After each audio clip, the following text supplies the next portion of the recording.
Thank you very much. I really want to appreciate all the sharing that I've been involved with. I think that what you women have here is definitely unique. The males in the house have nothing really close to this. We may hurrah and we may get into get into our sports, but the connection you have here is real. It's genuine, and I can feel it.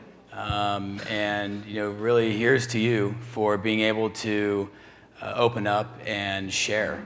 I think that's what makes women powerful, is really being able to be vulnerable and open themselves up. So I just want to tell you thank you very much. And here we go. So this is going to be fairly quick. I want to apologize in advance, but I will have a copy of the deck that I can send to you later. Okay. So first off, we're going to start with value proposition. Does anyone know what a value proposition is here? Okay, excellent. All right, so if I were your ideal prospect, why would I buy a product or service from you over your competitors? Okay, so it's very important to think about this. The why is so important because you need to understand your customer, okay, this prospect. You need to understand their demographic. You need to know as much as possible about who they are. And this value proposition should be the base of your mantra, of your mission, okay? And you can see up here, this is a heuristic. I don't want to be, you got the RC, which is the clarity, right? You've got the VF, right there, that's value force. So I want you to understand that with a value proposition, you have a value force and you have a cost force, okay? So when someone comes, let's say to your website, or they'll maybe get in touch with even a representative, all right? They're weighing the relationship right then at that point. So there's either, what's this going to cost me to interact with you, and then what kind of value are you bringing me, okay? So you have to really understand that this is the baseline of your company. You have to get this primary value proposition down. I say it's primary because once you come up with this primary value proposition of what you are offering the customer, you can then take that primary and you'll be able to break this value proposition down to a prospect value proposition. And that should be if I'm going after, let's say, working mothers. I should take my base, I should be able to format that, okay, where it's targeted after that prospect, all right? So the same thing with products. So you have primary, you've got prospect, all right, then you've got product. So at that point, I'm going to be highlighting the product, but I'm using the base of the value proposition, okay? So you need to understand that when you're designing and coming up with this value proposition, that it's got to have appeal. It has to have exclusivity. It can't have either or, okay? So if you're just exclusive, then there's no appeal. Why would I want to purchase anything from you, all right? So you make sure that you have the appeal, the exclusivity. It needs to be, you have clarity. You got to have credibility, okay? Credibility you can do by quantifying something. We have saved 1 million lives over the past 25 years. Sounds much better than we've saved a lot of lives. Okay, so if you can quantify something, it's going to give you more credibility. So you need to really think about this when you're coming up with this value proposition. You may already have one, but it's always good to go back, reassess, and make sure that it's got that power, that oomph that you can use throughout your marketing process. All right. So I'm not really one for the funnel, and I'll tell you why, because it's not like people are just walking and they're like, oh, I just fell right into your funnel. I mean, it's never like that. If it was, then we wouldn't be marketing. It'd be so simple. We just have funnels everywhere and people can just fall in them. So, and so you have to say this thing is actually inverted. I have to literally dig down deep. I have to grab that customer. I have to pull them up, okay? But you need to also understand that these right here, these are micro yeses. Okay, so when someone comes in contact with your product or service, they don't just go, oh, I'm in. They may assess, they may look at what kind of content, what your copy is. They say, hey, what's the value to me? Also, what does it cost? And so they're getting multiple micro yeses, okay? When they come in contact with your product or service.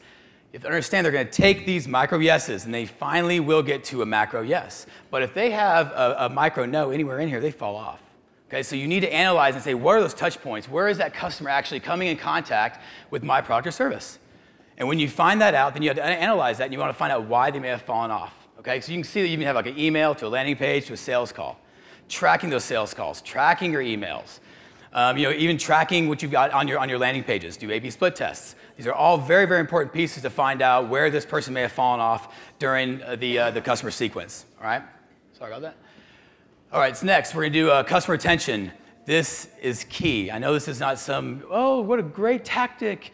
This is something that everyone can take care of right now. If you can increase your retention by 5%, this is a Harvard study, then you can actually increase profitability by 85%. I mean, look at that, it's a huge difference. And that's just by really taking care of your customer. I don't know if you can see, this might be small text, but 4% of dissatisfied customers communicate with businesses. So if they don't like what you have, only 4% are going to tell you that. Let's think about that. So that means that they are just going to go somewhere else. They're going to go to your competitor. So what you have to do is you have to be there. You have to ask them, hey, how is my service? Send out these surveys. It's so cheap. You can go to Survey Gizmo. You can use Survey Monkey, whatever it may be, and you can send out just these maybe like 5,000 responders. Just send those out and see what they think about your product. Your customer knows better than anyone else because you're so focused on the business sometimes, we forget to listen to the customer. And so you have to realize that once you connect with them, okay, then there's a bond forming, and they will tell you. They will be so honest, and they'll let you know. And then that's how you can better your product, better your service. It's also important, I've got down here is Bond, and this is good to write down, is at bond.co.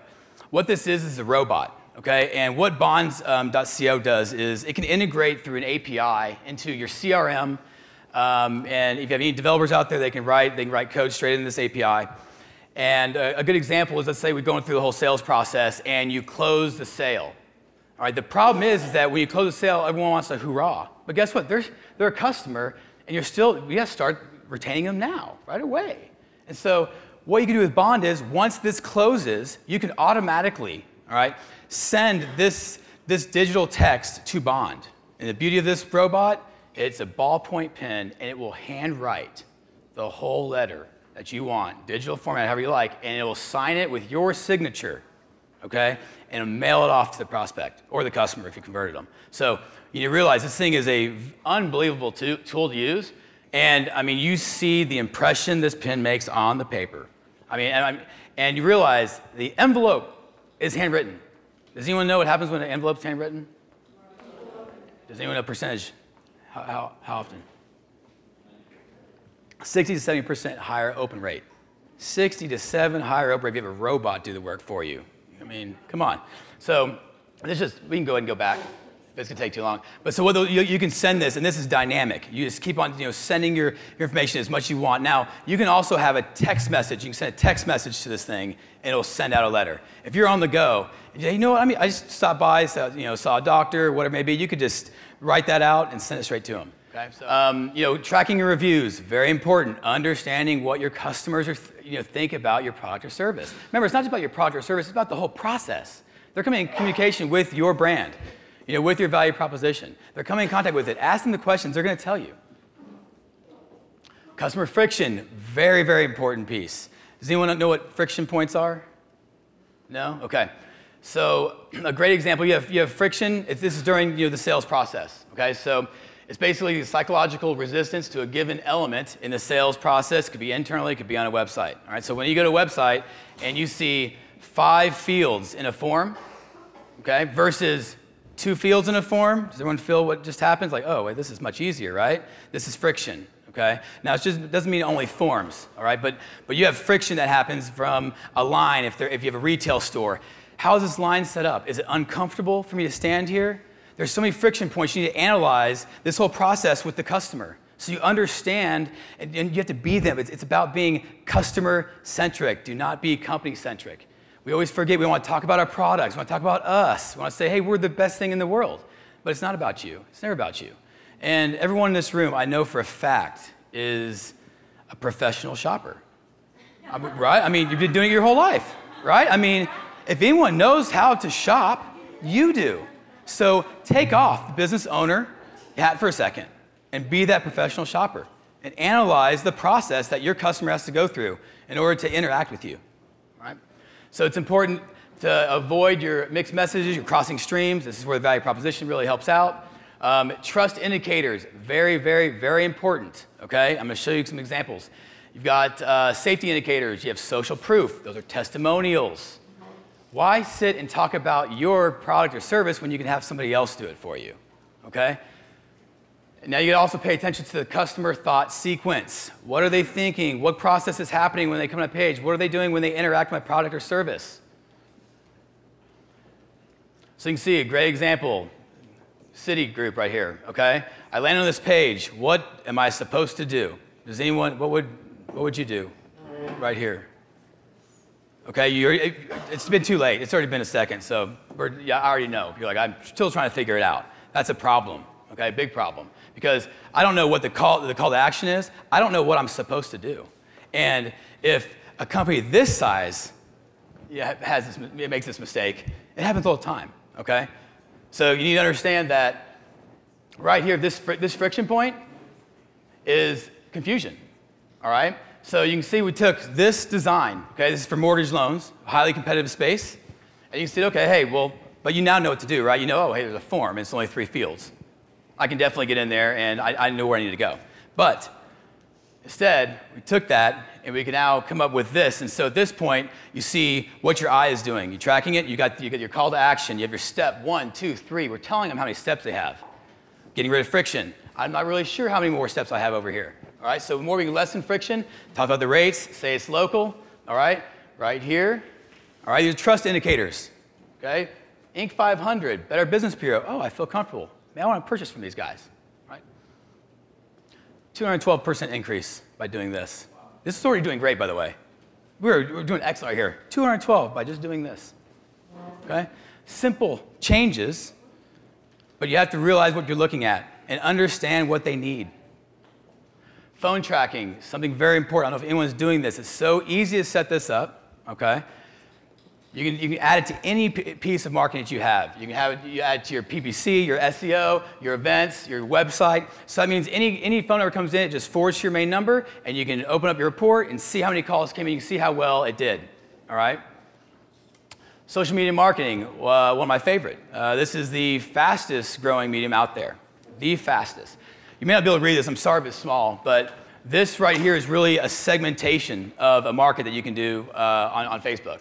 French English speaking women between the ages of 31 and 56 located in a 10-mile radius of Austin, Texas, who work either from home, small office, retail, production industry, who are fit moms and green moms of grade school children, who have friends with anniversary within 30 days, or friends with upcoming birthdays. I mean, I'm serious. I can segment this all the way down to a unique demographic I'm targeting. I mean, I only went through half of that. I'm not going to do the rest, but you get the idea. So, you know, 70% of the US population has at least one social networking profile. I know you think about your demographics. Do not assume that, oh, it's social media, it's a millennial. The fastest growing demographic on Facebook is 55 plus, okay? So you need to remember this. This is not just a young network anymore, all right? Influencer marketing. Does anyone know what influencer marketing is? Okay, great. So find those influencers. This is your industry. You live in this space. You know who they are. Connect with them. All right, this could be anyone from a reporter, right, to someone that knows the industry, the product. It could be a wine blogger. Once you connect with them, you can start sending them information, data. They're going to take that and they're going to pass it on. So there's software out there. BuzzSumo, write this down if you don't have it. BuzzSumo, 99 bucks, cheapest thing per month. What this does is I can search for my topic term, content marketing, for example. It's going to pull up the influencers. Not only do I find the influencers, I know how often their shares have occurred, right? LinkedIn, Twitter, Pinterest. Let's say you're going after the female market. You've got Pinterest, high shares here. Who is this person? Find out their name. Get in there, contact them. Hey, can I give you a sample of my product? Maybe they'll write about it. But you find these influencers quickly, $99. Okay, so make sure you take advantage of the influencer market. Content repurposing. This is a very, very important piece. You already have content. You're already using content. All right, take one piece of content. Let's say you wrote an article. I can take that article. I can break the article down. I can make it into, let's say, 15 slides, put it on SlideShare. Then I can also break it down again. Maybe I take some topics out of it. I can send it over to Script, which is a PDF site. I can then do another summary if I want to, send it over to LinkedIn. All right, so now I'm taking one piece of content, and I can spread it out there 15, 20 times. One piece of content. Okay, so don't think I need to write this, this piece of content 20 times. It's taking it, and then now what you're doing, you're extending your reach to these different networks where other people may hang out. instead of your core network. Not everyone's on LinkedIn, all right? So make sure you really look into leveraging the content you have now, because you can take that, you can turn into a slide, you can then make that into a video. Now you're on Vimeo and you're on YouTube, okay, very, very quickly. So it's very important. I'll give you some examples, going from a PowerPoint to a slide share, any kind of interviews you do. You have an advice ebook. You have visual content to a Pinterest board, PowerPoint slides to infographics, statistics, Twitter posts, newsletter widget. I mean, it goes on and on and on. You already have this information to make this happen, okay? Next, customer lifecycle. It's very, very important. You understand how they got there. Where did they come from and why? Why? Why do they show up on your front step? Like, let's find that out. Okay, you have to understand there's a discovery process, right? You have your different stages, all the way down to the sale completion, and then yes, loyalty and retention. You need to map this out. If you don't know your customer journey, then you're really missing out on these touch points where you can market them. Okay, so right here, good example. These touch points, the awareness from a digital billboard search. How do they find you? Everyone in here should be tracking how that customer got to your front door. You need to know that, okay? Then once they get there, ask them. They already bought your product. You already have trust. You've already built the trust with them. Ask them what they thought. Was it good? What else can I do? I mean, they're going to give you all ideas. Use the power of the user and the customer. They'll give you all the information. Channels. You have different channels on how you can reach them. Know what channels are out there. Maybe even try out some other channels you haven't used before. Customer process flow. Make sure you map this out. Know when they come in the door, if you have to draw this out on pen and paper, fine. At least you know where they came, right? The contact that they made, all right? Maybe you find out that this one salesperson is the one that's converting more leads than anyone else, okay? So you need to make sure you track this. It is so, so vital. You'll understand what the salesperson do. You'll understand the marketer or whoever might have been coming in contact with this customer. Surveying, one of my ultimate favorites. Everyone thinks you know the market. It's your market. You own it. You're making great money. Excellent. I appreciate that. Good. But guess what? You're slacking. Period. Because this always changes. You have to consistently survey your customer. Don't stop. Don't just say, oh, I did it last year. We're good for 5 years. No. Because it changes. I mean, you've got the millennials now come out. The way they choose a product or service changes. You need to ask them. They will let you know. Like I said, Survey Gizmo is good. Your Survey Monkey is good as well. But you can collect all this information, the customer satisfaction, so on and so forth. Live analytics. Okay. Does anyone know about the NPS, Net Promoter Score? Okay, excellent. So what the Net Promoter Score does is it's a little menu that'll just pop up on the bottom, so the coverage they call it, and it'll have 0 to 10, and you can actually and people will just say, oh yeah, I'll recommend this page, right? And they'll go in there and they'll click, let's say 8. All right. So the way this works is from 9 and 10 are going to be your promoters. All right. Then you have your 7 and 8 are going to be your passives. So anyone that said, oh, maybe 7, they're passive. Now 0 to 6 are going to be your detractors. So what this does is, if I'm sending them to a landing page, and this pops up in the bottom, I'm assessing, right, the ad they may have clicked on. Did they actually get to see what I promised them in the ad? When they clicked on this ad and they showed up on this page, did they get what they expected to get? Because you're assuming they did. Oh yeah, this is beautiful. My designer loves this. Oh, this is so pretty. Pretty doesn't work. It's function. Function works. And you only know if function works if you test. And you only know if pretty lost if you test. So whatever you have, make sure you test. Another good one, write this down, it's called VWO. VWO is a great one for any kind of developer, or you can give it to your webmaster. VWO, it is a dynamic A/B split tester. Okay, you can actually literally live, I can change that color. If you remember the color of that mortgage slide, I can change a color dynamically from red to green. So when someone lands on there, it'll automatically change. And then now I'm assessing, I got my control, I got my variables. And I can find out what variable actually was the one that won. And I say, oh, you know what, they like green. And so green wins. So once again, never assume. You've got to track everything. You got to have conversations with your customers. It is vital to your growth. And that's everything I got. If there's any questions, I think I have 1 minute, which is, I made it. Yes, I was worried I wasn't going to make it. 0, perfect.